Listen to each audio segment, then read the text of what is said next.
Well, he's got a new bullshit whisperer named Laura Loomer. Of course that's her name. Laura Loomer. There she is.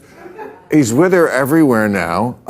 For MAGA people, she's like for people who find Marjorie Taylor Greene too intellectual. To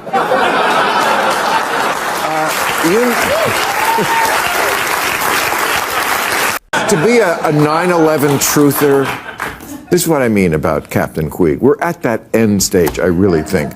Here's my question, because Laura Loomer said, Taylor Swift, she believes, is in an arranged relationship with Travis Kelce to influence the 2024 election. I think maybe Laura Loomer's in an arranged relationship to affect. Donald Trump is coming off of the worst week we have seen in his entire campaign.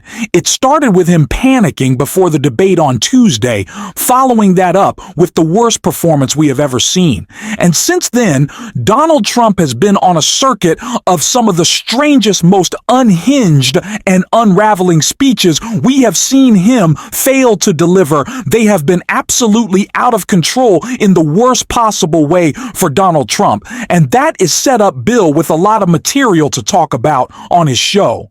And that is exactly what he did, ripping into Donald Trump, hitting him where it hurts in some pretty brutal and personal takedowns, because it wasn't just about the collapse of his campaign. He also hit Donald Trump on his new friend Laura Loomer, a story that, of course, we've been covering on this show, but Bill Maher talked about in such a hilarious way.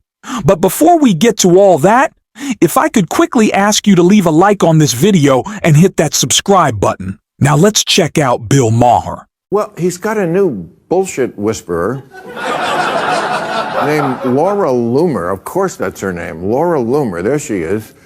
He's with her everywhere now. For MAGA people, she's like for people who find Marjorie Taylor Greene too intellectual.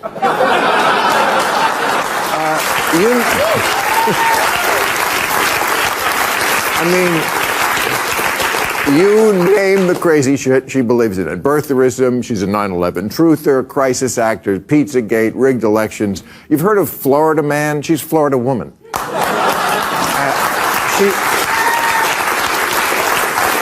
Did you see this? She ate dog food. Am I making that up? You saw that, right? Like a Haitian. No, I'm kidding. But listen to this. Now there's a bitch fight within the Republican Party. I love this because, yes, Marjorie Taylor Greene, the voice of sanity, has come out against Laura Loomer. Says she's too far right. Says she's a racist. Now Loomer has accused Marjorie Taylor Greene.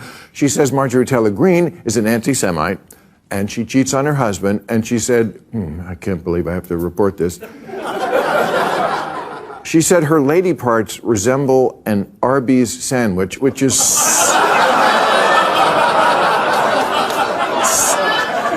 so offensive to Arby's.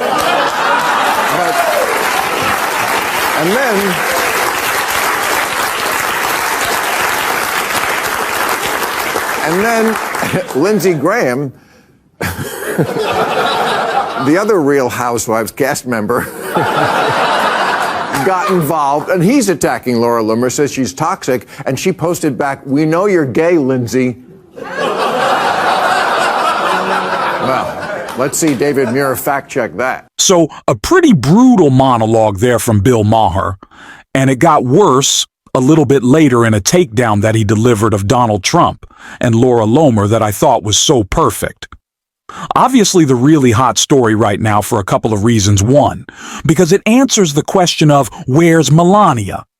It seems like she's not needed anymore, and that's all I'm going to say about that.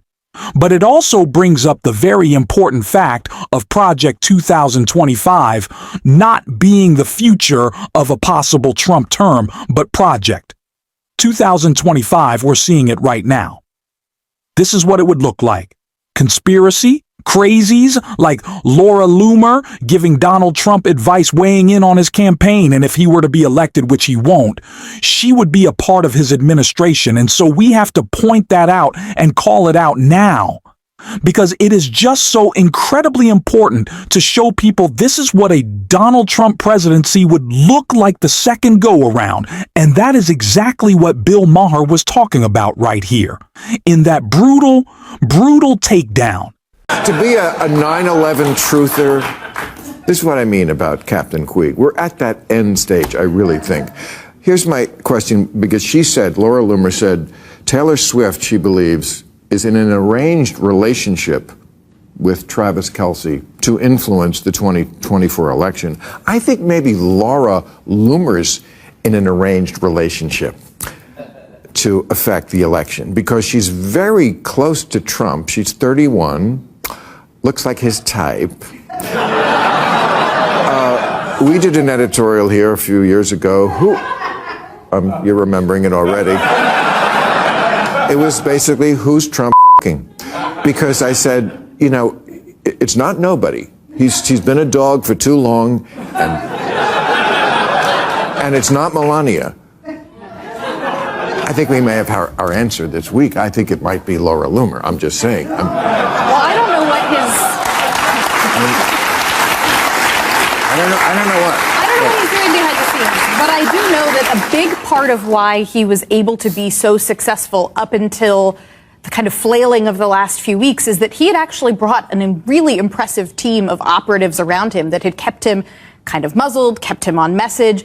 Susie Wiles and Chris LaCivita, his campaign managers, they are good at what they do. And the fact that he's now bringing all of these other people to Mar-a-Lago, I do think lends some credibility to your prediction that this could be the end. That if he's able to actually keep the pros in charge, he would be very formidable. But I really think it is. And these people who are still undecided, I mean, you can answer, this is your field.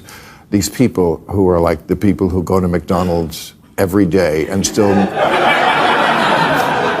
to look at the menu for 10 minutes. An absolutely brutal and really personal take on there from Bill Moe commenting on the story that everyone is speculating about whether there is a relationship going on between Laura Loomer and Donald Trump. And while rumors to me aren't that important, what this is a reflection of is how unraveled and unhinged the Trump campaign as a whole is. How can we expect this type of person who can't run a campaign to run a country? How can we do that? What this shows is not just Donald Trump's collapsing campaign, but again, something we've talked about so much on this show, which is his inability to message or to stay on track in any real way instead of trying to make a case for himself or land some political blow on Kamala Harris, which he is incapable of doing. All the media is talking about right now is Laura Loomer and Donald Trump's potential affair. That's how far gone they are. That's how much they are struggling to get this campaign in any good direction. It is just an unraveling mess. And Bill Maher said it there at the end. How could you possibly be undecided at this point? Not only does Donald Trump have crazy people around him in his campaign, that is to be expected. There's always a rotating C cast of crazies in the Trump campaign, but it's reflective of what his larger administration would look like. This is Project 2025. Laura Loomer is the face of it. It's a scary face to look at, and it's because it's a scary plan. And we have to continue to call that out. And again, it's the reason why Bill Maher thinks this might be the end for Donald Trump and said it right here. The Trump thing, I said, no. Tonight I'm saying, I think it's over. I just want to bring up an analogy to one person. Even before we were around, there was a guy named Joe McCarthy in the early 50s, and he had a hold on America. And it blew out in about 2 years, right? 2-3 years. He was the biggest thing, and then it was just, and I feel like eating the dogs, we're at this point. Now, I certainly don't want to get in the predictions game, especially I don't want to call myself a superstitious person, but I think that we should always be working. Like we're 10 points behind, not 10 points up. But having said that, this does feel like the low point of the Trump campaign. Again, I talk about messaging so much when they're at the point of cats and dogs are being eaten and denying Laura Loomer is having an affair with Donald Trump or the other way around. This is rock bottom for them. How much lower can it get? Kamala Harris is currently in North Carolina or Georgia or Pennsylvania on any given day sharing her focused message, and Donald Trump is out of control. This is the clearest contrast we have had so far in this campaign, and it's time for people to start making up their minds. And if you need any more help showing just how unhinged this person is, take a listen to Donald Trump last night. Hey, where's Harris? They know Kamala, they know Kambabla. That was the nickname I used for a while, but I don't use it anymore because everyone thought I was just mispronouncing her name. I wasn't. Kambabla. But no, comrade is... What is he saying? Kamala Harris said this at the debate, saying that Donald Trump was fired by 81 million Americans, and he's still not doing a great job processing that, and he's certainly not doing a great job processing his debate loss, because returning to the nicknames, as I always say, still trying to pick out the one he likes most just shows how off he is. He doesn't know what to do. He is flailing. He is spiraling. It is the end, and we have to keep talking about it. Keep putting that pedal to the metal for the next 50 days as we fight every single one of those days, every single hour in that day, every single minute in those hours to make sure that Kamala Harris is the next president of the United States, because this is a person more unraveled than we've ever seen, and we have to stop them. And we are going to be talking about that on the show every single day. And so if you want to support the work we're doing, as always, you can leave a like and hit that subscribe button. And until next time, I'll see you soon.